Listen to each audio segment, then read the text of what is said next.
hopefully with our participants and people who have been waiting patiently to have this conversation. I can tell you that the next group of people are seasoned and well versed in their point of view. And so I would ask for you to listen intently. We will be setting up master classes so that we can go on and put a period on some of the struggle that we've all been talking about. And I'll say this, we can do respect and honor.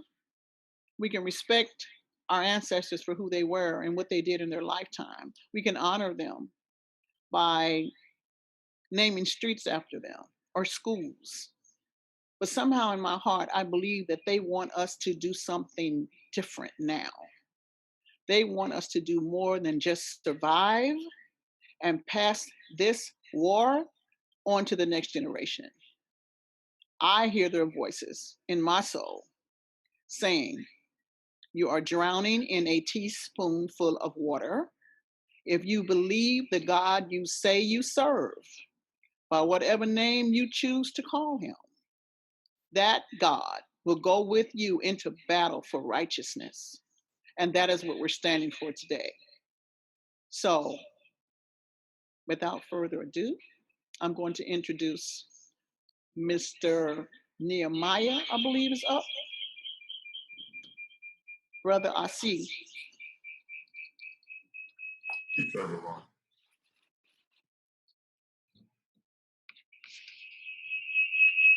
"152 years ago, All this stuff can't be on. mid-19th century, 1865, some people who we call slaves were told that not only they were free, but they've been free for 2 years already. And those people who identify as non-white people of African descent, who are indigenous African people in North America. Some people call them Black people. Some people call them ex-slaves. They were so happy that they started having a good time, like anybody who gets some news like that. Your prayers being answered, that you are released from bondage. And not too long thereafter, the United States government, which had made that determination, the 38th Congress, by the way, they met in Washington, D.C., in the Senate and in the House, those two major chambers of government. And they, through the 14th Amendment of the Constitution of the United States, then told that same set of people in Texas who 3 years earlier had been set free, that they were now citizens of the United States. That's 152 years ago. And at that time, those non-white people of African descent actually expected to get freedom. And so they're to be forgiven for celebrating freedom.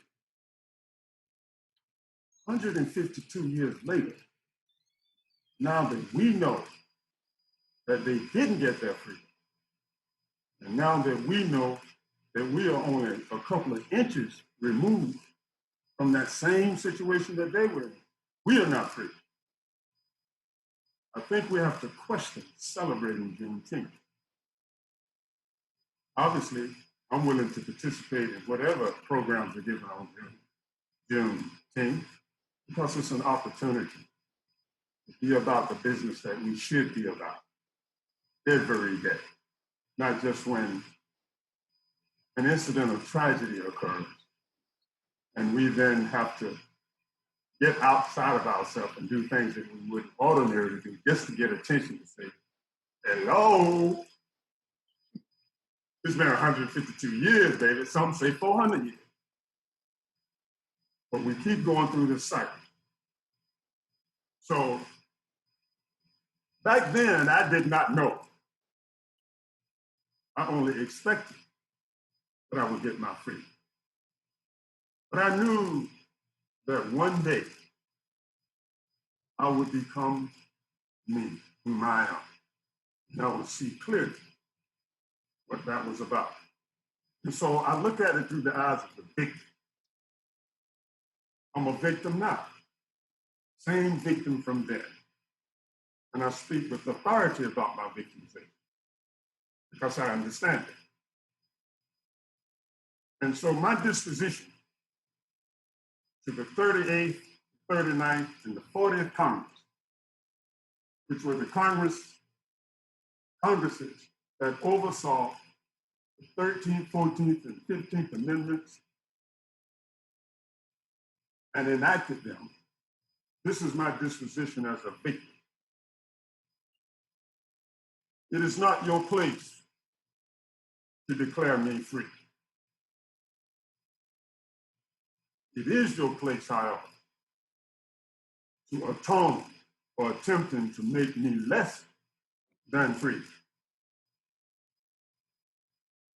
I am born free and sovereign of my Creator. That's the message that we have to send back to that 38th Congress, even today. We are not far removed from that in status. So let's speak as the status of them and now. We have that authority as indigenous African people in North America. And so I call for self-government. I'm going straight to it. Street marches, they have their place. Everything that we are doing in an attempt to get out of the lion's den is appropriate. And I think that it's important for us as a people to not get too caught up in what we are against, but to begin to think about what are we for.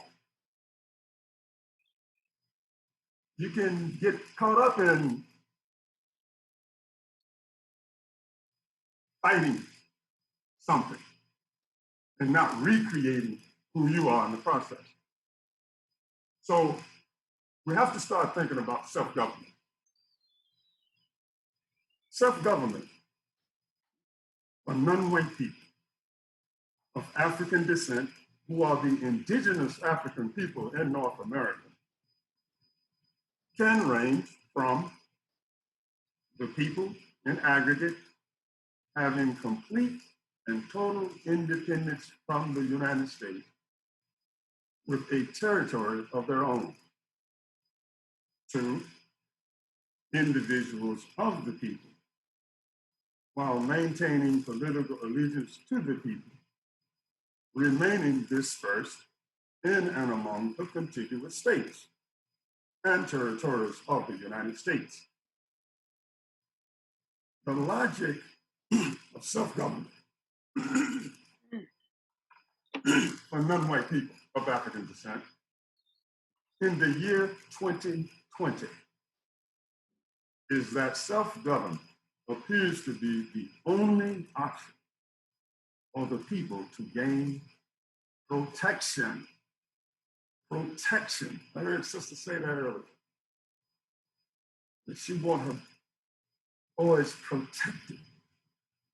There is no protection for us. When the people are not protected, persons are not protected.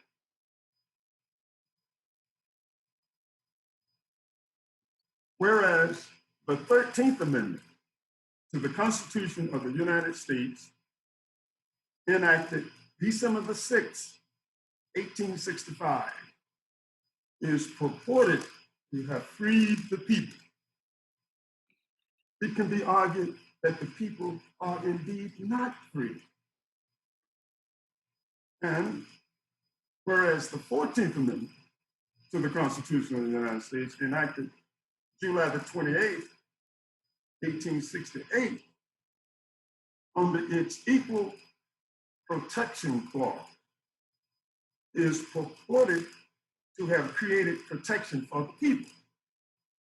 It can also be argued that the people are indeed not protected in North America. Therefore, the first object of self-government by the people, of the people, and for the people is to provide substantive freedom for the people. And second, to create protection for the people. The 14th Amendment to the United States Constitution was to ostensibly protect non-white people of African descent in North America, but has failed to do so. And not only has the United States government failed to protect the people under the 14th Amendment, the government itself has proven to be the enemy of the people by permitting both private and public interests and institutions to prey on the people.